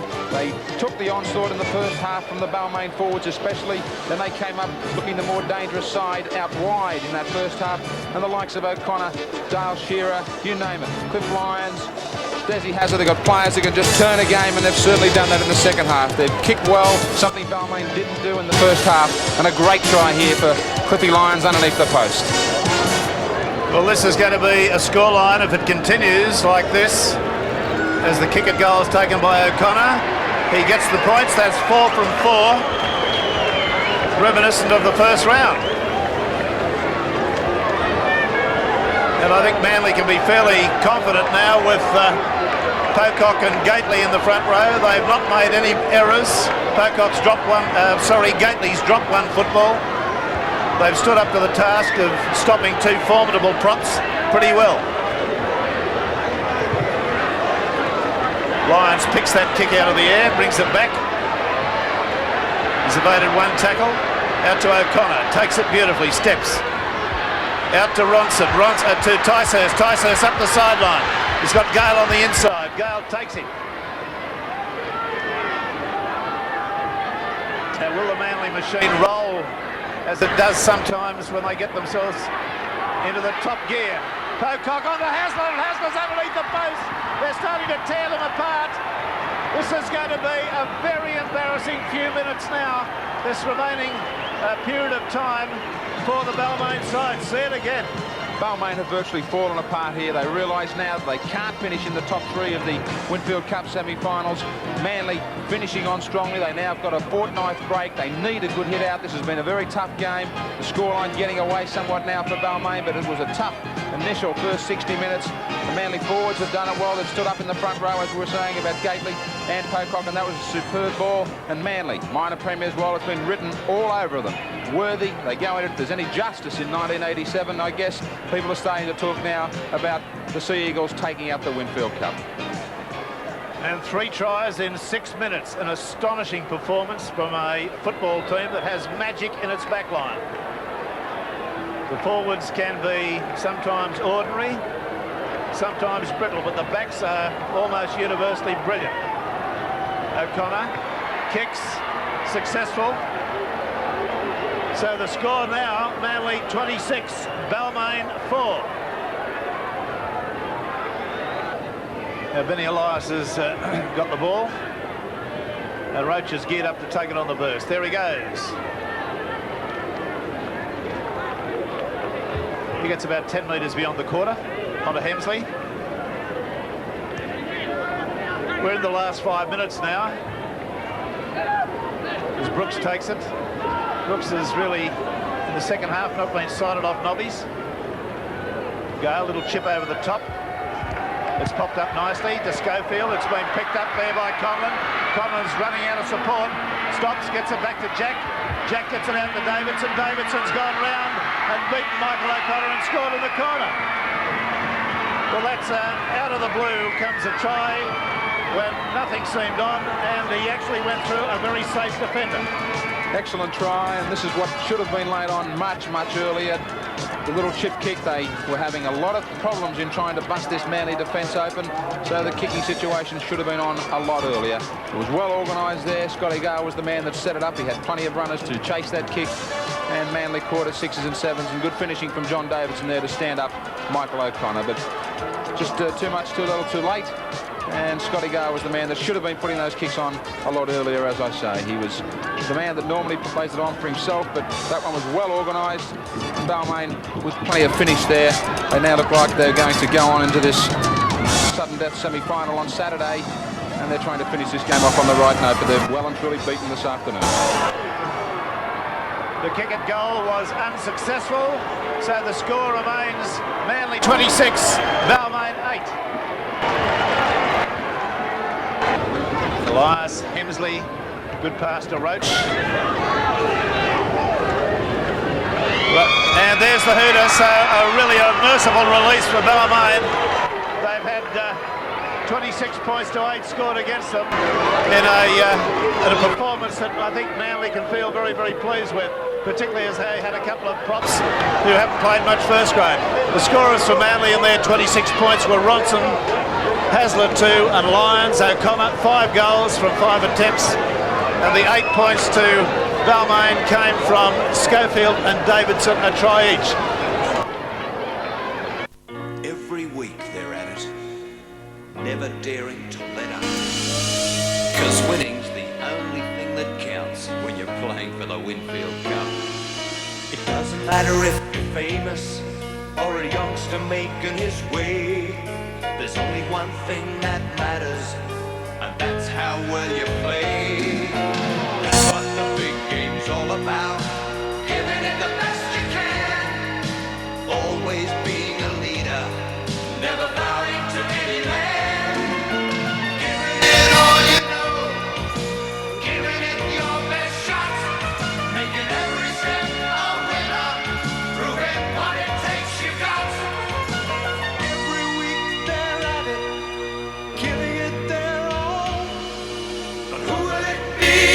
Year to collect the greatest prize of all.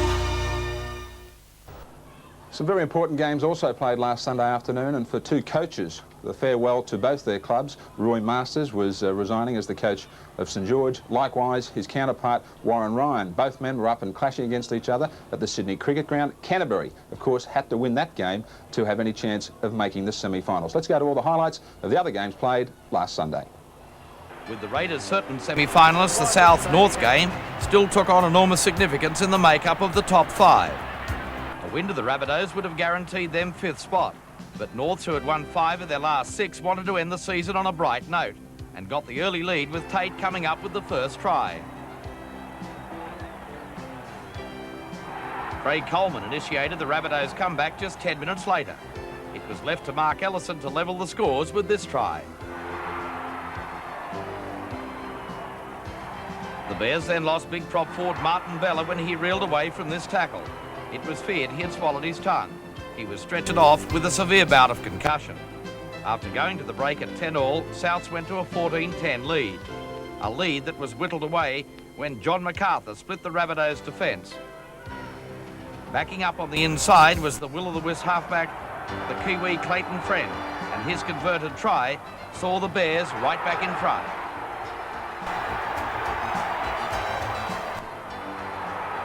Freddie Teasel's try looked doubtful, but referee Mick Stone ruled a fair try, 22-14, and it seems South semi-final chances went out the window due to the Bears' final fling of the season. That meant the match across the bridge at the Sydney Cricket Ground could have seen the Bulldogs sneak 5th spot with a win over St George. But it was the Dragons who had the better of the match, going to a 10-2 lead at half-time after Ricky Walford scored.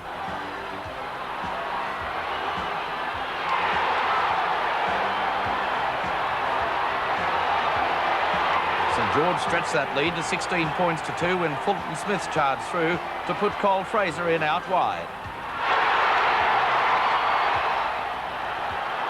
But a desperate Canterbury then rallied. Steve Mortimer's chip kick was regathered with Lamb bursting away. Mortimer backs up, and with the conversion it was 16 points to 8 with the Saints still in the lead. Then with 5 minutes remaining, Canterbury started to find gaps and the Bulldogs capitalised on it. Terry Lamb scooted through and the Saints' defence was cut to ribbons. With the successful kick, there was just 2 points in the ball game.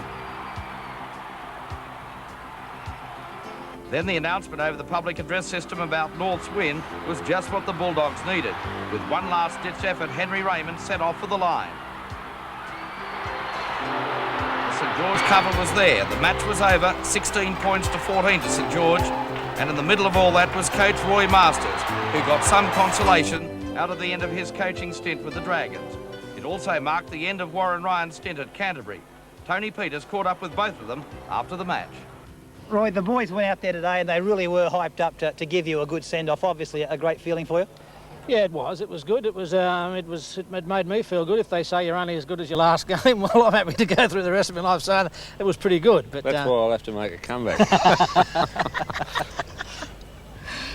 Without sort of souring things too much, just that one regret, obviously, as far as a great coaching career goes, that elusive premiership. Yeah, certainly. It's something that I won't deny. The fact that I'd like to have one of those little numerals on a club jumper, but it wasn't to be the case, and I got some great memories out of the game, and you know, it was very nice the way those little kids came up to me after the game. That was something that I'll always remember. Is there any likelihood of Roy Masters coming back in the future as a coach? I don't know how long the future is, but certainly not for 12 months. I really don't know what missing rugby league will do to me. You know, sitting at home on a Tuesday night, I don't know whether smelling the liniment in February, I don't know what all that's going to do to me. But, and Warren Ryan, obviously the most successful coach of the 80s, has bowed out on a probably disappointing note this year. Well, yeah, because as the turn of the world shows, North's got up, and somebody in the room said, well, if you'd have won, North wouldn't. And I said, oh, you know, that's a bit hard to take. You know, I probably think that we didn't play well enough in the first half.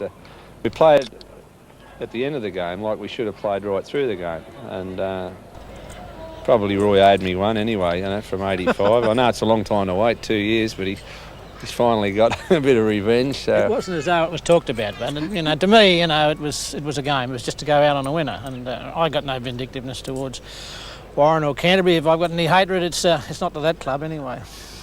Warren, the fact that you've been so successful, does this take the pressure off you a little bit? I mean, you've got 2 premierships out of the last 3 shots. Does this take a little bit of pressure off Warren Ryan as far as the coach goes? Well, you know, if it didn't, what's all the other coaches in the league doing? I mean, there's not too many. I just spoke to Roy earlier about the fact that so much pressure is put on coaches by peripheral media people, and that the pressure is unwarranted, really. Because I mentioned the fact that the only real successful coach is the bloke that wins the grand final. There's 12. You would almost think that there were 12 failures in rugby league every year, and I don't believe that to be the case. I think there's a lot of winners and a lot of hard-working coaches in the league, and I had occasion to talk to my players after the game and thank them for what they've done for me as a coach, because without the talent, that's one ingredient you must have. There's a lot of great coaches, and I'm paraphrasing a great American basketball coach, the winningest coach in basketball who said that while not everybody can win with talent, nobody can win without it. And without the talent that I had to work with, I certainly wouldn't have the 2 golds and the 1 silver. Well, actually, I've got 2 silvers because I'm grateful to my Newtown blokes for that. So I've been lucky. I've been in 4 grand finals in the 80s, and Roy's only been in the 1, and that's probably a disappointment to him that it wasn't a winning one, but at least he's got a silver. Some people never get to a grand final. Exit Masters, exit Ryan, and at the Wollongong Showground it was also exit Brian Smith, the Steelers coach. But like Masters, Smith was given a great farewell present. The Steelers produced the goods to snuff out the Sharks. They scored a 24-4 victory to end the season on a winning note.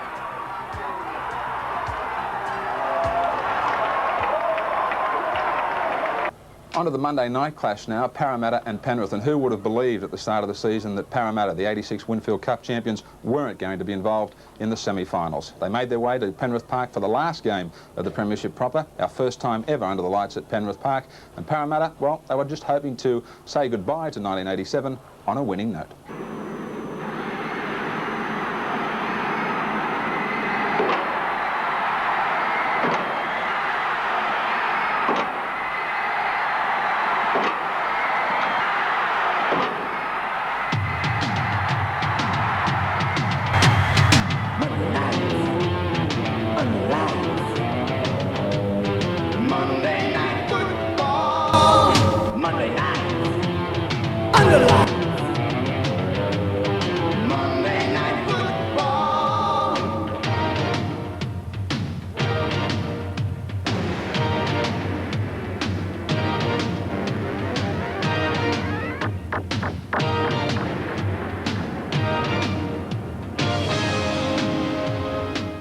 We welcome you to Monday Night Football, and tonight's match is between Penrith and Parramatta, and for the first time under lights coming from Penrith Park. As Penrith is the home team tonight, let's first check their team.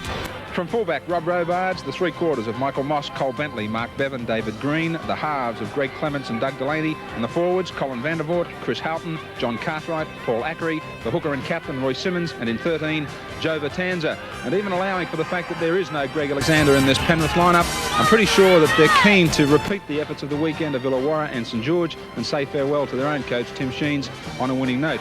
But their hurdle is in the shape of Parramatta, and let's go to the Eels and check that lineup with David Fordham.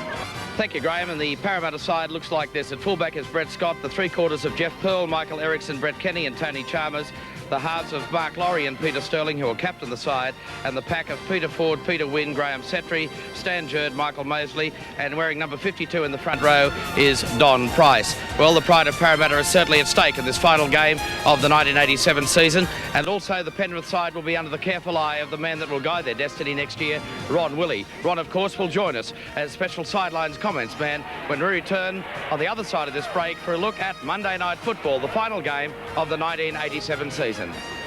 Monday Night Football. And over in the background, the fireworks go off and Channel 10 sign. And some very loud bangers just went off there. Actually, they shook the stand. Parramatta running into the breeze, and David, let's get it set. The breeze is coming from right to left. As well, Rex, and the westerly is coming right off the mountains. It's very, very cold. I've been joined on the touchline here by Ron Willey. Ron, you came armed with a second pair of warm socks. You're coming to coach Penrith next year. You know what it's all about out here. I came with a tracksuit too, Dave. Unfortunately, it was Parramatta, so I didn't have the height to wear it. All right, now there's a couple of interesting players out there tonight. There's one for a start playing with the Penrith side, Michael Moss, who is a wing 3/4 playing on the right wing, who's playing his first grade game. He's had 4 runs. This is a great run. And the other interesting player is Jeff Pearl, who was signed by Parramatta from the Parramatta Rugby Union side and makes his first grade appearance. He'll be playing on the wing for Parramatta in number 2.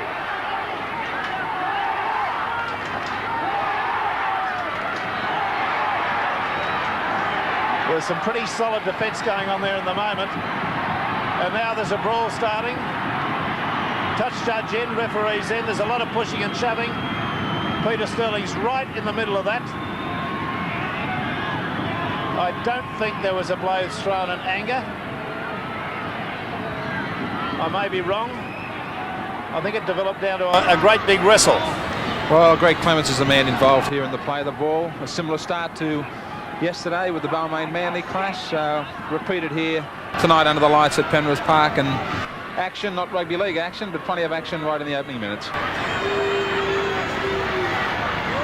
Now, Mr. Harrigan is a policeman. He's in the tactical response group. I think one of them has been given, John Cartwright has been given 10 minutes in the sin bin. So that puts Penrith at a distinct disadvantage in the early part of this game. He obviously saw something.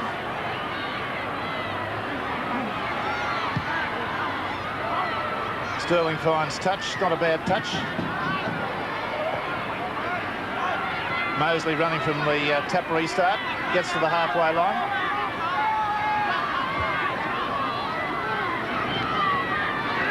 Moving it out there to Laurie, who's playing in the unaccustomed position of 5'8". Well, he has played there occasionally, but it's not a usual position for him. Peter Wynn playing in number 13. About 3 metres from the halfway line. That was much too hard, that pass, and it run too close to the man. It was very ill-advised to pass it there. Simmons onto Ackery. Ackery ploughs forward for 4 or 5 metres. Simmons. Cartwright stands, gets the ball away. Simmons. Delaney runs to Sterling. Sterling wraps him up in a tackle. Simmons. Robards finds a hole right through the middle of the Parramatta line. It goes up to the quarter. Simmons. Out to Horton, back to Royce Simmons. He's in everything at the moment. He's found a gap, going through it. Got a pass away there. That was Delaney on the end of that. Clements goes for the grubber kick. Goes into the in-goal area. The referee judges that ball to have been knocked forward in the in-goal area. So the kick was well weighted and a perfect bounce. He couldn't control it, Brett Scott, and ruling that, well, in fact, quite correctly, that Mark Bevan's the man that couldn't control that football, and a good decision by Bill Harrigan.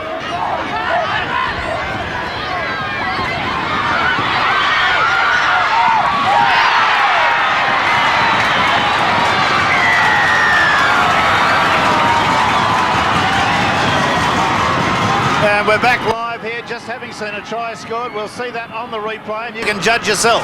Excellent kick, this one from Michael Mosley. He judges it perfectly for his winger, Chalmers. Bill Harrigan, the referee, well placed inside, and the race for the ball. Doug Delaney hasn't got the pace, and forced down there with the forearm of the winger. Marvellous play there by Tony Chalmers, and there's a kick we've seen them testing this little chip kick, both Sterling and now this time Michael Mosley, and great pace down there by Tony Chalmers to come up with that try for Parramatta. 22 years of age. Has been developing very well. Was going well in the first round, Tony Chalmers, then got an injury, a bad one, during a game that we televised. I was out. He's just regaining his confidence again in the last 4 or 5 weeks. Interesting that Doug Delaney was the man, the halfback, that was dropping back there in cover in that situation. Rob Robards had been injured and was up in the front line, so Delaney dropping back to try and cover. Here's Pearl again. Gets the ball high in the air. It's just short. And no points result from that. So the score at half-time, Parramatta 4, Penrith 0. Young Moss, the wing three-quarter that I was talking about in the first half, who's playing his first grade game, is right on our side of the field here. We'll have a good look at him. Well, Kenny's got himself into the clear and he's going beautifully. He's got up through the quarter, gets a pass out there to number 2.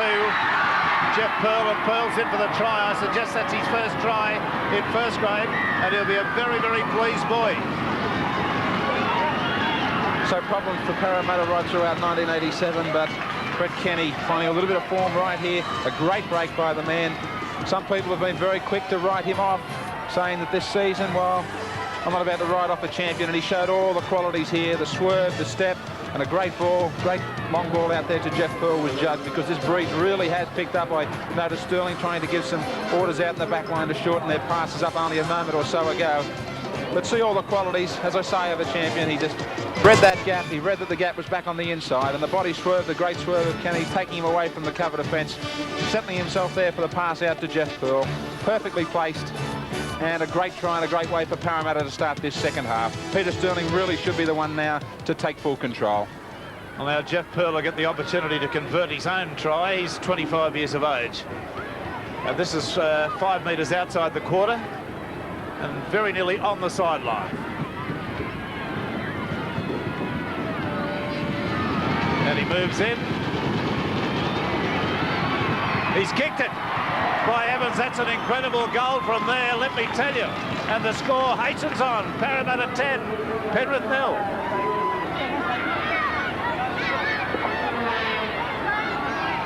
There he is again. Van der Voort standing in the tackle right on the halfway line.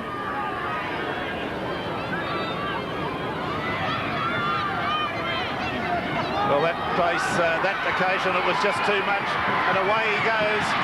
And it's going to be a try to Scott. A simple try, just picked up a loose ball on the halfway line and spin it away 50 metres to score the try. You can't do any more. He had the pace, he had the edge. Plenty of handling mistakes by both sides in this second half. John Cartwright, the man who's just trying to keep his arms free to unload the ball, but being bounced out there on the impact of the tackle. And Brett Scott snapping that ball up, an opportunist try. Royce Simmons was the man closest to him, but he wasn't going to catch him with any pace. David Green did his best to try and make some sort of an impression, but Penrith on the occasions now, that scoreline of 10-0 at that stage prior to that try, they're just in the situation where they have to try and force the passes. John Cartwright and Chris Houghton are the men that are trying to put supports away and try and keep those arms free, but Rob Robards was also up in the attacking line, so no cover back whatsoever, making it all that much easier for Brett Scott. Well, Scott's no chicken. He's 27 years of age. I'm not suggesting he's an old man either, but he's been around with the Parramatta side for some time. We've got a Parramatta change coming up. I think Stan Jerd's off. Who's going to go on? Well, Graham Atkins is coming on, Rex. I'll let Pearl take this kick and then come back and tell you what the positional changes are to the Parramatta side. OK, 3 metres outside the quarter, about 2 metres in from the sideline. Pearl with another opportunity to make the crowd go, ooh. Kicks, just fails to get it, so the score remains Parramatta 14, Penrith 0.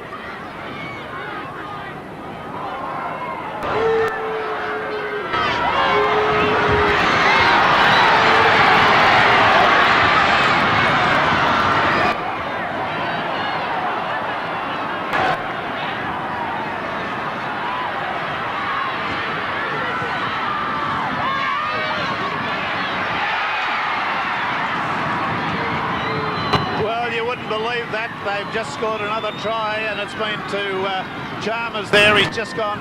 There was no try on, believe me. He scored a beautiful try, but you're going to see it again and hear it. Well, Peter Sterling was a great long ball to Brett Kenny.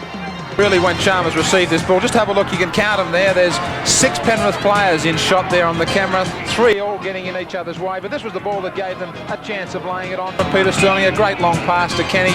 Kenny likewise out to Ericsson, and well, Ericsson gave Chalmers the ball with virtually nothing on. 3 men in front of him, and there they are, all getting in each other's way, and Tony Chalmers says thanks very much. So Penrith really falling apart here in just a space of a couple of minutes.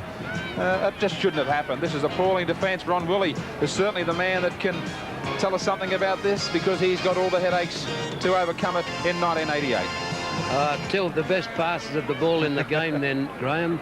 A great pass from Sterling onto Kenny, and then a good strong run by Chalmers. As you said, I didn't think there was a try on, but he used his strength and pushed a couple of fellas off to put it down in the corner. Pearl attempted the conversion from 3 metres outside the quarter. Had to aim well to the right. Oh, not that far. Yeah, that was a bit off. But anyway, Parramatta have come up with 2 tries in 3 minutes. Parramatta 18, Penrith 0. Mosley works the blind side, away to Peter Wynn. Can't get his arms free. Just outside the quarter, about 5 metres. Sterling, One of the spectators in front of me yelled out, "Get him!" I think you need an elephant gun to shoot him. Pass away to the man in question. Beautiful pass there. Kenny's on the fly and straight through and underneath the posts. That's a great bit of football. Absolutely beautiful. That is what every coach is after. Somebody coming off somebody, and they've done it beautifully. See it again. This is the sort of pass you expect Peter Sterling to work in tandem with Brett Kenny, but Sterling was the man that sends the first ball away. Now watch Brett Scott the way he just holds this ball up. He knows that Brett Kenny will always run into the gap and just be there when the pass is popped up. Beautiful football, and you can start to ask the questions, well, where was Brett Scott in the early part of 1987? He's certainly matured and played some great football late in the season for Parramatta. It might be the solution to some of the problems for John Mooney in 1988. That was a perfect football, as good as you'll see anybody set up, and Brett Kenny, well, he's the man who knows how to score them, but great football by the man, Brett Scott. Yes, indeed. And Pearl's got a simpler kick. He's been on either side of the field. This time he's close in, and he raises the flags from 11 or 12 metres out and about 10 metres off centre. So the score hastens on. Parramatta 24, Penrith 0. Sterling, cut out pass. Ericsson coming back on the inside. Interesting here, they've got a... Well, that's been put through and it's been picked up by Sterling. He's like a flash of lightning the way he came on. That one's been picked up by Moss, the wing three-quarter.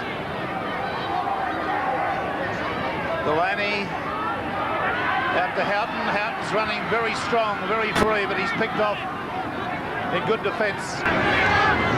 About 6 metres out from the quarter. Well, that pass was knocked backwards. The referee just signalled it. 6 to go, says the referee, Harrigan. We've got 13 minutes in this game, and the scoreline is a very embarrassing one of 24-0. Penrith desperate to get some points on the board.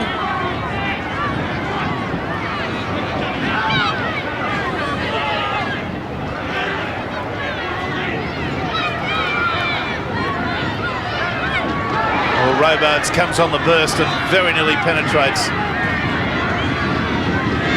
Simmons, Tanza, cut out pass, 6 to go, out to Moss. Moss is going to score, is he? No, he's not. I think it's been disallowed. The referee's overruled the touch judge. The touch judge stood back behind the field of play, which is giving him a signal, but see it again. Well, the touch judge, in fact, was not into the referee here. He would have been forced to wave him dead with the flag, but here he goes, grounds the ball, and the touch judge, in fact, was not into the referee there. Otherwise, he would have been waving him out. So, good try to Penrith, good hands there. They've been putting play together in the last 5 minutes or so, threatening, but on this occasion, they certainly had the number. John Cartwright, the man involved in the long ball here, nearly being cut out, but good quick hands from Clements, although Chalmers again made great pace, showed great pace to nearly get to Moss, but he got the ball down cleanly, and a good try to Penrith. Well, the kick at goal's been taken by Bevan. It's not very good. It's not crossbar high. So the score now is Parramatta 24, Penrith 4. Sterling, Scott, beautiful pass from Kenny, out to Ericsson. Ericsson out to Pearl. Pearl showing good pace. Little grubber kick, and it's gone much too far. Much too far. The option was there for a little short kick, a centre kick, or an in and away. But certainly didn't set himself here. He was carrying the ball on the wrong arm, not balancing himself properly on the ball. Well, not too far, just being put straight out over the touchline. Yes, you expect a wing three-quarter of first-grade standard to have a little bit of usage of his feet. Sterling went from the base of that scrum and has hung up over the line virtually about 2 metres out. Atkins doing his best to score, 15. Using his physique now to try to force a passage. Win on the charge. Very close to going through. Mosley a dummy half. Good pass to Sterling. Wants to score on himself too. He did a complete pirouette then. Mosley. It's all very close here. Well, he's probably over if he can get it down. And the referee judges that he did. So that's something that he's been searching for all night, Peter Wynn. A very, very sustained performance of trying to get a try. Well, he had the first one taken off him in the first half when he was penalised for a double movement, just trying to gain that extra yard, but plenty of strength there, and he just took 3 Penrith defenders over the line with him. The defence of the Panthers inside their 22 especially hasn't been strong in the second half, but, well, a good reward for Peter Wynn for a strong display. 29 years of age, Peter Wynn, a school teacher, 28 points to 4. Pearl from the junction of the quarter and the 10-metre line. Well, he's got that one okay. That shows his quality. So, Parramatta 30, Penrith 4. Chalmers scored 2 tries, Pearl a try, Scott, Kenny and Wynn all scored tries. Goals 3 from 7 to Pearl, 30 points. The Penrith sole points came from Moss, a try, scored about 10 minutes from the end of the second half. So that's it, 30 points to 4 here. Parramatta have beaten Penrith in the last round of the Winfield Cup. So our semi-finalists have certainly sorted themselves out for next weekend. Let's take a look at those games right now for you. On the Saturday, the sudden death semi-final, the loser, of course, dropping out in 1987. Balmain going up against South, a great clash, that one in the forwards especially. And on Sunday, the major semi-final, East versus Canberra. For the Canberra Raiders, first time in the Winfield Cup semi-finals in their 6-year history. Plenty of action on this weekend. I trust that you've enjoyed all the action, and we look forward to having your company for the highlights of the 1987 semi-finals. I'm Graeme Hughes. Goodbye for now.